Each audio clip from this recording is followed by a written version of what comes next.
আল্লাহর হাবিব ডাক দিয়ে বলে, কে কাঁদলে তাকে আমার সামনে হাজির করো। নবীজির সামনে হাজির করা হলো। আমার নবীজি নজর করে বলে, ও আমার কলিজার টুকরা প্রাণের আবু বকর, আমার সুস্থতার কথা শুই না সবাই খুশি হতে পারলো, তুমি কেন বেজার হয়ে গেলা? হযরত আবু বকর আরো কান্নার আওয়াজ বাড়িয়ে দিলেন, চোখ দিয়ে পানি ছেড়ে দিলেন, আর চিৎকার মরে আমার নবীজির কদম মুবারক জড়িয়ে ধরে বলছি, ইয়া রাসূলুল্লাহ, ইয়া রাসূলুল্লাহ, নবী গো, আপনি আর অসুস্থ হবেন না এই সংবাদ পাইয়া সাহাবায়ে কেরামরা খুশি হয়ে গেল। তারা বুঝে নাই এইখানে কোনো রহস্য আছে। এই পৃথিবীর জমিনে থাকতে হলে সুস্থতাও লাগবে, অসুস্থতাও লাগবে। ঐতিহ্যবাহী বসন্তপুর দারুল হুদা হাফিজিয়া মাদ্রাসা মসজিদে আগত আল্লাহ প্রেমিক, নবী প্রেমিক, দিনদার ইমানদার মুসলমান ভাই ও বাবারা, পর্দার ভিতরে আমার মা এবং বোনেরা, আপনাদের সকলের প্রতি আমার আবার আন্তরিক সালাম। আসসালামু আলাইকুম ওয়া রাহমাতুল্লাহি ওয়া বারাকাতুহু। সবাই বসেন, সবাই বসে যান। আমরা সকলে মহান আল্লাহ রাব্বুল আলামিনের দরবারে লাখো কোটি শুকরিয়া আদায় করছি, যে মহামণি আমাদেরকে দুনিয়ার হাজারো ব্যস্ততা থেকে মুক্তি করে আজকে সফরের শেষ প্রান্তে মহান আল্লাহ পাক আমাদেরকে দয়া করে মায়া করে এই বেহেশতের বাগানে আসার এবং বসার তৌফিক এনায়েত করেছেন। এই জন্য প্রাণ খুলে মহব্বতের সাথে কালিমাতে শুকর একবার আদায় করছি, আলহামদুলিল্লাহ, আলহামদুলিল্লাহ। সম্মানিত বন্ধুগণ, সম্মানিত হাজিরিন, রাসূল পাক সাল্লাল্লাহু আলাইহি ওয়াসাল্লাম পৃথিবীতে আগমন করেছেন পবিত্র রবিউল আউয়ালের চাঁদে। দিন ছিল সোমবার। দিন ছিল কি? সোমবার। আবার সোমবারেই তিনি দুনিয়া থেকে বিদায় হয়ে গেছে। সুবহানাল্লাহ। দুনিয়ার হায়াতে জিন্দিগি 63 সাল জিন্দিগি পার করে যে সোমবারে আগমন হয়েছে, ওই সোমবারে আবার তিনি প্রত্যাবর্তন করেছে। তাই বলে আমার আর আপনার মতো সাধারণ মৃত্যু বলা যাবে না। আমার নবী হলো হায়াতুন নবী। আমার নবী কি নবী? হায়াতুন নবী, যিনি পাক জবানে ঘোষণা হয়েছে, আনা খাতামুন নবিয়্যিনা লা নাবিয়্যা বা'দি, আমি শেষ নবী, আমার পরে আর কোন নবী আসবে না। তো নবী যদি মারা যাইত, নবী যে জমিনের জন্য রহমত হিসাবে এসেছে, এই রহমত তো বিদায় যেত। কি বলেন? বিশ্ব নবী আমার শেষ বুধবারে, সফরের শেষ বুধবার, সফরের কোন বার? বুধবার, শেষ বুধবার আল্লাহর নবী অসুস্থ হতে লাগলেন। হঠাৎ করে একদিন সাহাবায়ে কেরামদের ভিতরে ডাক দিয়ে বলে, ও আমার সাহাবীরা,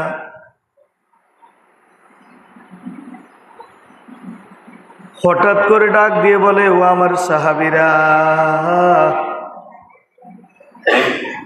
তোমাদের নবী আর অসুস্থ হবে না। তোমাদের নবী আর অসুস্থ হবে না। সমস্ত সাহাবী খুশি হয়ে গেল। কি হয়ে গেল? খুশি হয়ে গেল। সাহাবায়ে কেরামদের ভিতরে একজন খুশি না হয়ে কাঁদতে আরম্ভ করলো। কিছু সাহাবী ডাক দিয়ে বলে, ইয়া রাসূলুল্লাহ, আপনার সুস্থতার খবর শুনে আমরা খুশি হয়ে গেলাম, কিন্তু গো নবীজি, আপনার অমুক সাহাবা তিনি বেজার হয়ে কাঁদতে শুরু করেছে। আল্লাহর হাবিব ডাক দিয়ে বলে, কে কাঁদলে তাকে আমার সামনে হাজির করো। নবীজির সামনে হাজির করা হলো। আমার নবীজি নজর করে বলে, ও আমার কলিজার টুকরা প্রাণের আবু বকর, আমার সুস্থতার কথা শুই না সবাই খুশি হতে পারলো, তুমি কেন বেজার হয়ে গেলা? আর আবু বকর আরো কান্নার আওয়াজ বাড়িয়ে দিলেন, চোখ দিয়ে পানি ছেড়ে দিলেন, আর চিৎকার মরে আমার নবীজির কদম মুবারক জড়িয়ে ধরে বলছি, ইয়া রাসূলুল্লাহ, ইয়া রাসূলুল্লাহ, নবী গো, আপনি আর অসুস্থ হবেন না। এই সংবাদ পাইয়া সাহাবায়ে কেরামরা খুশি হয়ে গেল। তারা বুঝে নাই এইখানে কোনো রহস্য আছে।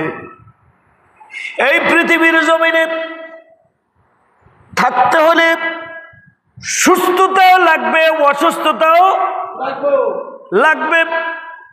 এই পৃথিবী সুস্থ এবং অসুস্থ মিলাইয়া চলে। আমি যখন আপনার জবান মোবারক দ্বারা শুনতে পেরেছি, গো নবী, আপনি আর অসুস্থ হবেন না, আমার বুঝার বাকি নাই। আমি আবু বকর বুঝে গেছি, নবী গো, আপনি আর অসুস্থ হবেন না। এর অর্থ হলো আল্লাহর এই জমিনে বেশি সময় আপনি নবীকে পাওয়া যাবে না। ওই মুহূর্তে আমার নবীজি ডাক দিয়ে বলে, আমার প্রাণের সাহাবারা, আমার আবু বকর যা বুঝে তোমরা তা বুঝো না। আল্লাহু আকবার বলেন। আমার আবু বকর যা বুঝে তোমরা তা বুঝো না। আল-ইয়াওমা আকমালতু লাকুম দীনাকুম ওয়া আতামামতু আলাইকুম নি'মাতি ওয়া রাদিতু লাকুমুল ইসলাম দীনা। আল্লাহু আকবার। আল্লাহ বলে, জিবরাইল রে, ও জিবরাইল, আমার বন্ধুর কাছে খবর দিয়ে আসো, আমার বন্ধুর দ্বীন ইসলামকে আজকে আমি পুরা করে দিয়েছি।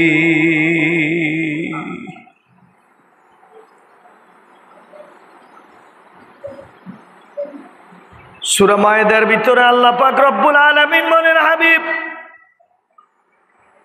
আপনার দিনকে আমি পুরা করে দিয়েছি। পুরা 30 পারা কোরআন নাজিল হয়ে গেছে। প্রথম আয়াত হলো, সবাই পড়েন, বিসমিল্লাহির রহমানির রহিম।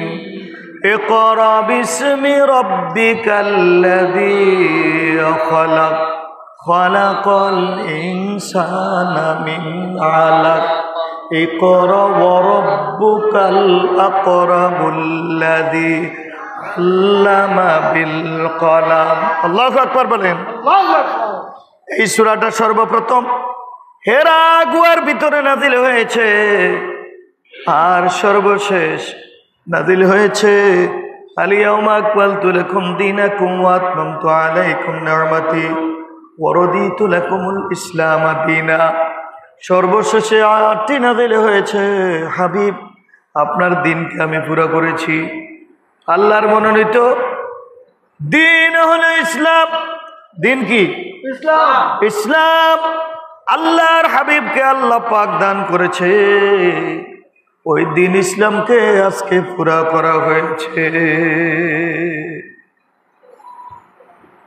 এই জন্য আমার ভাইয়েরা, আজকের খুতবা থেকে মনে রাখবেন, এই দুনিয়া ক্ষণস্থায়ী জিন্দেগি। সুখ যেখানে, সুখ শান্তি যেখানে, অশান্তিও সেখানে। এটার কারণ হলো আল্লাহর হাবিব বলে, ও আমার উম্মতেরা, আদ-দুনিয়াও সিজনুল মুমিনিন ওয়া জান্নাতুল লিল কাফিরিন। মুমিনদের জন্য হলো দুনিয়া জেলখানা। দুনিয়া কোনখানা? জেলখানা। আর বেঈমানের জন্য হলো দুনিয়া জান্নাত। ঠিক কিনা বলে? বেঈমানের জন্য দুনিয়া হলো যেদিকে যাবে তাদের কোনো বাধা বিঘ্ন নাই, আর মুমিন ব্যক্তি যেদিকে যাবে হিসাব করে যেতে হবে, হিসাব করে কথা বলতে হবে, হিসাব করে কদম দিতে হবে। কারণ মুমিনের নাম হইল গোলাম। মুমিনের নাম কি? কথা কয় না। মুমিনের নাম কি? মুমিন ব্যক্তি যারা হবে তারা আল্লাহর গোলাম হয়ে যাবে। জোরে বলেন, কার গোলাম? আল্লাহর গোলাম। কাফেরের স্বাধীনতা আছে দুনিয়াতে, গোলামের কোনো স্বাধীনতা নাই। যদিও আমরা স্বাধীন দেশে বাস করি, এই প্রিয় জন্মভূমি বাংলাদেশ, এই দেশে আমরা স্বাধীন দেশে ভূমিষ্ঠ হয়েছি, দুনিয়াতে এসেছি এবং স্বাধীন দেশে আমরা বাস করি, কিন্তু আমাদের স্বাধীন চলার কোনো ক্ষমতা নাই। আমরা হইলাম গোলাম। আমাদের মনিব হলো আল্লাহ।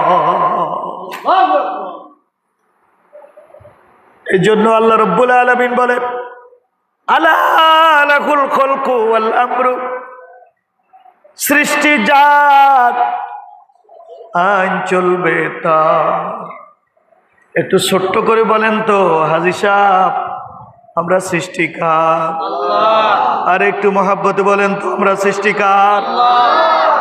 আমরা সৃষ্টি যার, আইন মানতে হবে তার। আমরা যেন আল্লাহ পাকের আইন ও কানুন মেনে আল্লাহর হাবিবের খাঁটি উম্মত হয়ে আমরা যেন দুনিয়া থেকে বিদায় হতে পারি। মহান রব্বুল আলামিন যেন আমাদেরকে কবুল করে। সকলে বলি আমিন। আল্লাহর হাবিব তাহলে দুনিয়ার থেকে পর্দা নিয়ে শুয়ে আছে কোথায়? মদিনাতুল মুনাওয়ারা। আমার আর আপনার মতো মৃত্যু হয় নাই। আল্লাহর হাবিব সংক্ষেপে বলছি, দুনিয়ার থেকে যখন পর্দা নিয়েছে, মদিনাতুল মুনাওয়ারায় কান্নার রোল পড়ে গেছে। সকল সাহাবায়ে কেরাম গৌরাইয়া গৌরাইয়া কাঁদতেছে। খবর হয়ে গেছে নবী নাই, নবী নাই। ওই মুহূর্তে চিৎকার মেরে উঠলেন হযরতে আবু বকর। ও সাহাবীরা, তোমরা ধৈর্য ধারণ করো। রাহমাতাল লিল আলামিন, তিনি মরতে পারে না, তিনি জিন্দা। মুখের কাপন লড়ছে নবীজির।